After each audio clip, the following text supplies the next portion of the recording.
selamat pagi anak-anak ibu semuanya. Apa kabar kalian hari ini? Masih semangat ya? Semangat selalu untuk mengikuti pembelajaran daring.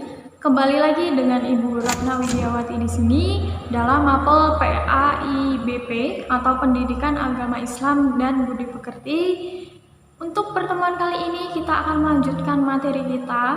Jika pertemuan kemarin kita sudah mempelajari tentang larangan pergaulan bebas dan juga larangan zina, untuk kali ini kita akan masuk ke materi yang baru, yaitu iman kepada malaikat.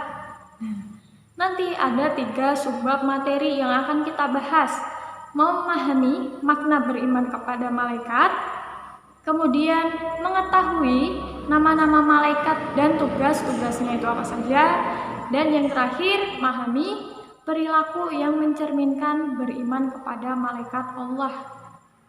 Oke, seperti apa materinya? Mari kita langsung pelajari saja bersama.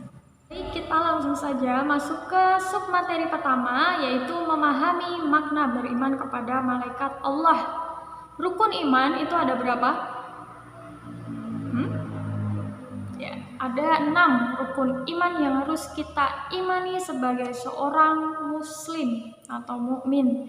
Nah, salah satunya adalah beriman kepada malaikat Allah. Arti dari beriman kepada malaikat Allah itu apa? Beriman itu artinya adalah kita percaya dengan sepenuh hati, dengan setulus hati. Beriman kepada malaikat Allah berarti kita percaya bahwa Allah itu memiliki malaikat-malaikat yang memiliki tugas-tugas sendiri sesuai yang ditentukan oleh Allah Subhanahu wa Ta'ala. Nah, hukum untuk beriman kepada malaikat Allah ini adalah fardu ain. Kemudian di dalam Al-Quran sendiri banyak sekali ayat-ayat yang membahas mengenai malaikat-malaikat Allah. Di antaranya Quran surat Al-Baqarah surat kedua di ayat 285. Kalian bisa buka Quran kalian, bisa kalian baca, dan juga ada di Quran surat An-Nisa. Dan selain di 2 surat itu, masih banyak lagi surat di dalam Al-Quran yang membahas mengenai malaikat Allah. Selain di dalam Al-Quran, ada hadis yang juga membahas mengenai malaikat-malaikat Allah. Nah, ada hadis riwayat Bukhari dan hadis riwayat Muslim. Untuk lebih lengkapnya, silahkan kalian lihat, silahkan kalian baca di modul yang sudah Ibu lampirkan. Nah, kemudian malaikat itu diciptakan dari apa? Malaikat itu diciptakan dari nur atau cahaya.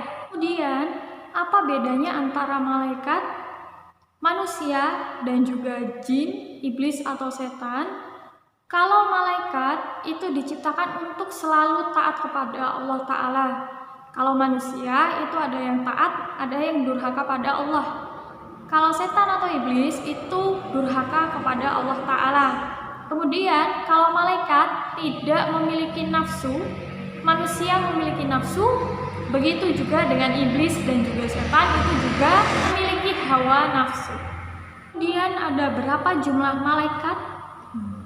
Jumlah malaikat itu sangat banyak sekali, tapi kita sebagai mukmin dan muslim wajib mengimani 10 malaikat Allah beserta tugasnya.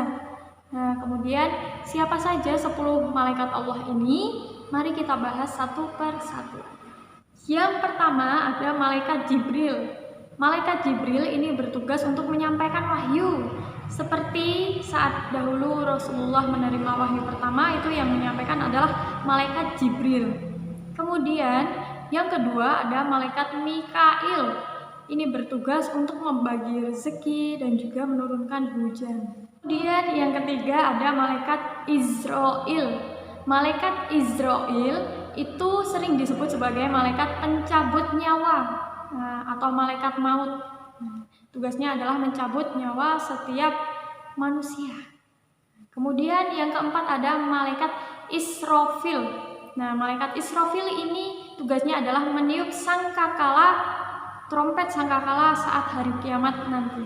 Kemudian yang kelima dan keenam adalah malaikat Munkar dan Nakir. Malaikat Munkar dan Nakir ini bertugas untuk menguji keimanan kita di alam kubur nanti. Jadi malaikat Mungkar dan Nakir ini nanti di alam kubur akan menanyai kita 3 pertanyaan. Pertanyaan pertama, siapakah Tuhanmu? Pertanyaan kedua, apakah agamamu? Dan pertanyaan ketiga adalah siapa nabimu? Kemudian yang ketujuh ada malaikat Rokib mencatat amal kebaikan manusia. Dan yang ke-8 malaikat Atid mencatat amal keburukan manusia. Kemudian yang ke-9 ada malaikat Ridwan yang bertugas untuk menjaga pintu surga. Dan juga ada malaikat Malik yang bertugas untuk menjaga pintu neraka. Itu adalah ke-10 malaikat yang wajib kita imani. Dan juga kita tahu, paham tugas-tugasnya itu apa saja. Dan perilaku yang mencerminkan beriman kepada malaikat-malaikat Allah, yaitu diantaranya kita percaya bahwa malaikat-malaikat Allah itu ada. Ini itu saja untuk materi pembelajaran hari ini, yaitu mengenai iman kepada malaikat-malaikat Allah. Untuk pertemuan selanjutnya kita akan masuk ke materi baru. Oke, semoga materi pertemuan hari ini bermanfaat. Akhir wassalam, wassalamualaikum warahmatullahi wabarakatuh.